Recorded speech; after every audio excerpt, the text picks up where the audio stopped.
Bonjour, aujourd'hui on va parler des contrats d'assurance cyber. On va vous expliquer qu'est-ce que c'est qu'un contrat d'assurance, qu'est-ce que c'est qu'un courtier, qu'est-ce que c'est qu'un assureur, qu'est-ce que c'est qu'un expert et à quoi ça sert un contrat d'assurance cyber.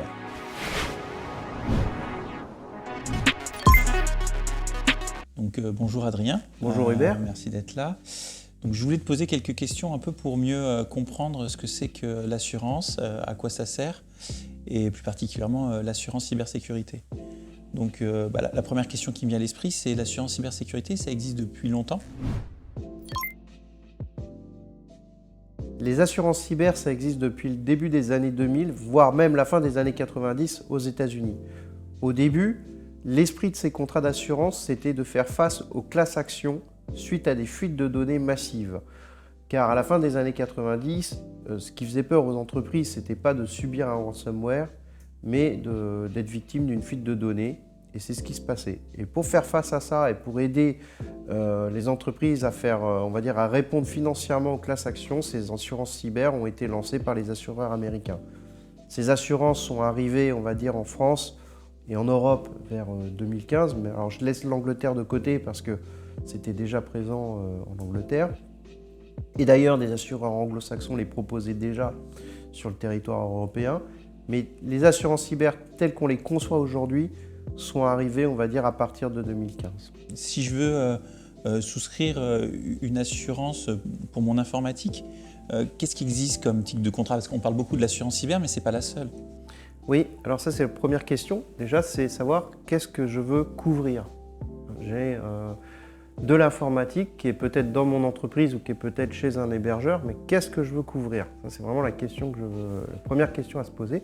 Est-ce que je veux couvrir les dommages à cette informatique qui sont des dommages, on va dire, d'ordre matériel? C'est-à-dire que ma baie informatique reçoit de l'eau, subit un incendie, reçoit un choc. Est-ce que je veux couvrir aussi les dommages à mes ordinateurs, on va dire un peu les ordinateurs de travail, c'est-à-dire la tour que j'ai dans mon bureau ou mon ordinateur portable?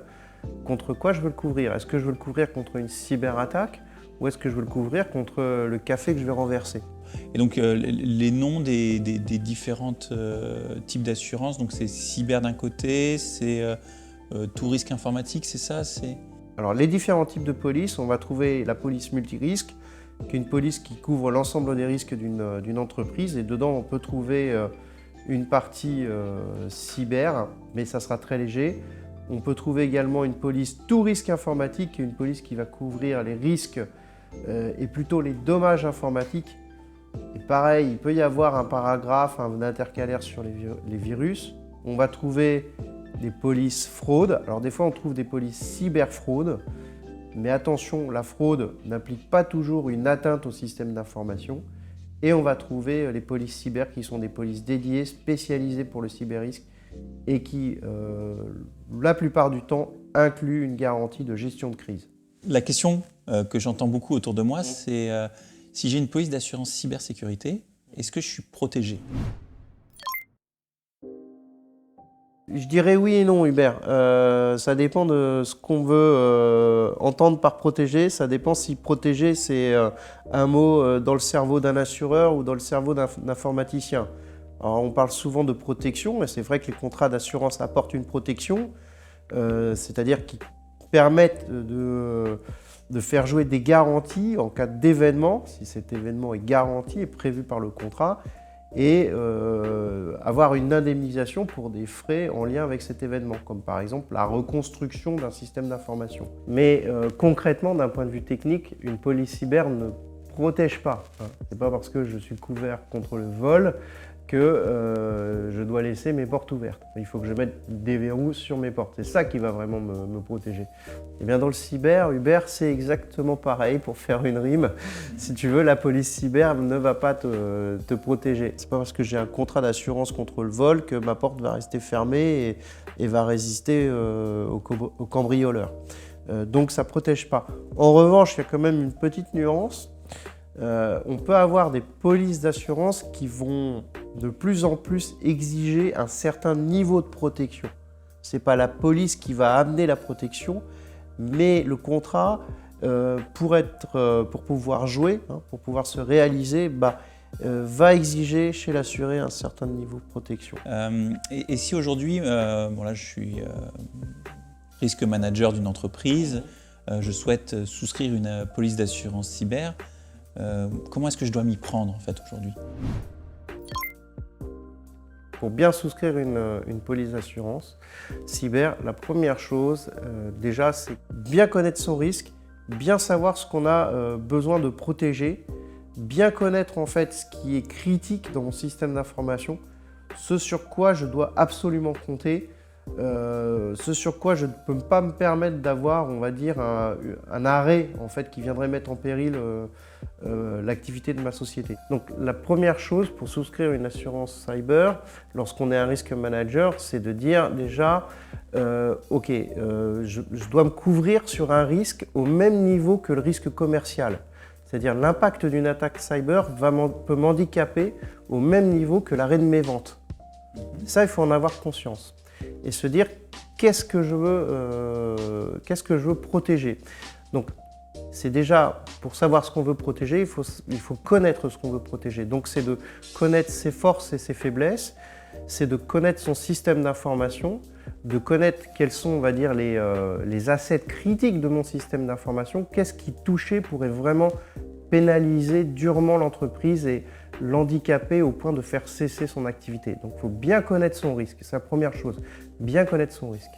Et ensuite, eh bien, il y a toute une partie de prévention, parce qu'aujourd'hui on ne peut pas aller sur le marché de l'assurance cyber avec un risque qui n'est pas mature, avec un risque qui n'offre pas un certain niveau de sécurité. Encore une fois, l'assurance cyber ne va pas protéger le système d'information. L'assurance cyber, c'est l'assureur qui va accepter le risque résiduel. C'est-à-dire que vous avez fait ce qu'il faut, vous avez mis en place des niveaux de protection, il y a eu des choix d'entreprise qui ont été réalisés et qui sont des choix d'investir dans la sécurité du système d'information, de consolider les acquis en sécurité du système d'information, et mon risque résiduel, je vais le transférer. C'est à ce moment-là qu'on peut vraiment aller sur le marché, et là on peut se tourner vers un courtier, on peut se tourner vers un agent, ou on peut, en fonction des compagnies, s'adresser directement à la compagnie. Donc voilà, donc j'ai bien compris ce que tu étais en train de dire, qu'il fallait prendre conscience d'abord de son risque, arriver un petit peu à le quantifier, savoir quel était un peu l'impact que pouvait avoir une attaque cyber sur mon système d'information. Voilà, une fois que j'ai bien fait ce travail de prévention, que je me suis protégé de mon côté et que je souhaite transférer mon risque et que je souhaite passer par un courtier, à quoi ça sert un courtier ? Un courtier, ça sert à plusieurs choses. Un courtier, ça sert à fournir à son client la meilleure solution d'assurance possible en fonction de son risque et en fonction de ses besoins. Le courtier est essentiel parce qu'il connaît très bien les produits d'assurance et il connaît très bien son client. Donc il permet de faire rencontrer le meilleur produit d'assurance qui va correspondre aux besoins de son client. Donc, voilà, du côté souscription, c'est essentiel. Et du côté sinistre, j'ai envie de dire, c'est-à-dire que si jamais j'ai un incident cyber, est-ce qu'il y a une plus-value au fait d'avoir un courtier à ce moment-là ? Alors le courtier va se tenir à côté de son client en cas de sinistre. Ce ne sera pas le même service, ça sera un service sinistre. Et là également, il va veiller en fait à la bonne instruction du dossier sinistre de son client. Il va pouvoir également le rassurer en lui apportant des précisions sur la police, parce que le courtier, c'est quelqu'un qui connaît bien les polices d'assurance, donc il va pouvoir répondre à certaines interrogations relatives, on va dire, à l'indemnisation par rapport à son client, à certaines actions que son client pourrait entreprendre dans le cadre de la police souscrite, comme par exemple des frais d'urgence, des mesures de contournement, pour éviter d'avoir une perte d'activité, une mise à l'arrêt complète de l'entreprise. Donc le courtier, il va se tenir à côté de son client et il va le soutenir, on va dire, dans cette épreuve, parce qu'une attaque cyber, ça reste une épreuve difficile, soudaine, un peu intangible, donc c'est très déstabilisant et du coup son rôle est essentiel tant en amont, avant la souscription, qu'au moment du sinistre. Okay, c'est très Il a aussi un regard extérieur. Donc il n'est pas directement dans le feu de l'action, même s'il accompagne. Donc il permet aussi de temporiser, de rassurer. C'est très intéressant. On va revenir un peu sur les polices d'assurance cyber. Tout d'abord, je voudrais savoir, est-ce que c'est une police d'assurance qui est obligatoire aujourd'hui pour une entreprise? C'est pas obligatoire d'avoir une police cyber, mais c'est fortement recommandé. C'est un gage de sérieux pour une entreprise, c'est un gage d'un certain niveau de maturité de son système d'information. C'est une protection également pour les mandataires sociaux et c'est aussi, on va dire, un message adressé aux investisseurs. Le fait d'avoir une assurance cyber aussi, c'est pas quelque part un gage d'avoir fait de la prévention? Ça devrait l'être, je dirais. Ça devrait l'être.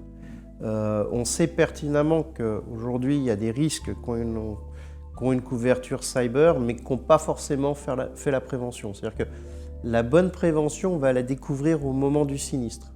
Aujourd'hui, lorsqu'il y a des sinistres sur des grands groupes, c'est l'instant de vérité. C'est-à-dire que si le truc est complètement détruit et qu'on se rend compte que l'attaquant a utilisé des outils comme Mimikatz, Cobaltstrike, des trucs qu'on trouve sur les étagères et qui peuvent être exploités par, on va dire, des gamins qui ont entre 15 et 25 ans, là on se dit qu'il y a un sérieux problème. Il ne faut pas nous raconter qu'on est les meilleurs et qu'on a fait la super prévention. Donc c'est l'instant de vérité, en fait, lorsqu'on a un doute, c'est vraiment l'attaque. C'est là qu'on voit s'il y a réellement eu une prévention, en fait.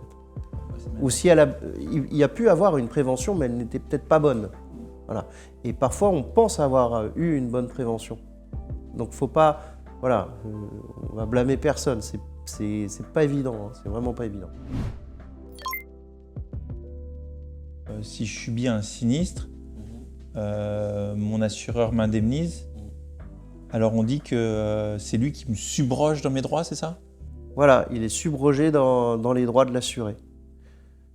Donc il récupère en fait une créance et il peut aller rechercher la responsabilité du tiers.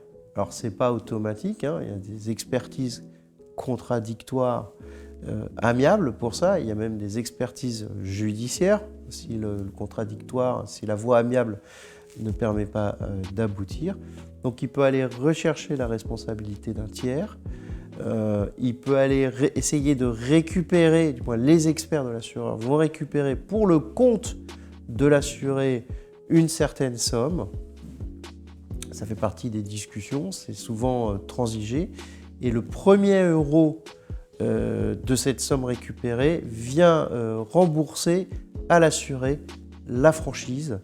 Parce que justement, à cause du mécanisme de subrogation, ça bénéficie en premier à l'assuré. Donc ça permet de rembourser à l'assuré sa franchise. Oui, donc c'est intéressant pour un assuré de laisser son assureur mener les éventuels recours. Est-ce que si je ne laisse pas mon assureur mener des recours, est-ce que ça peut m'être reproché? Ah oui, ça peut être reproché. Hein. Ça fait partie du contrat d'assurance. Il ne faut pas empêcher l'assureur de mener ses recours. On va dire c'est le deal, hein. Ça fait partie du contrat. Et du coup, si un assureur réclame des éléments, c'est pas uniquement pour chiffrer le dommage. Alors quand je dis un assureur, hein, c'est par le biais de son expert. Mais c'est aussi pour examiner, parce qu'il a besoin d'examiner l'ensemble des voies de recours.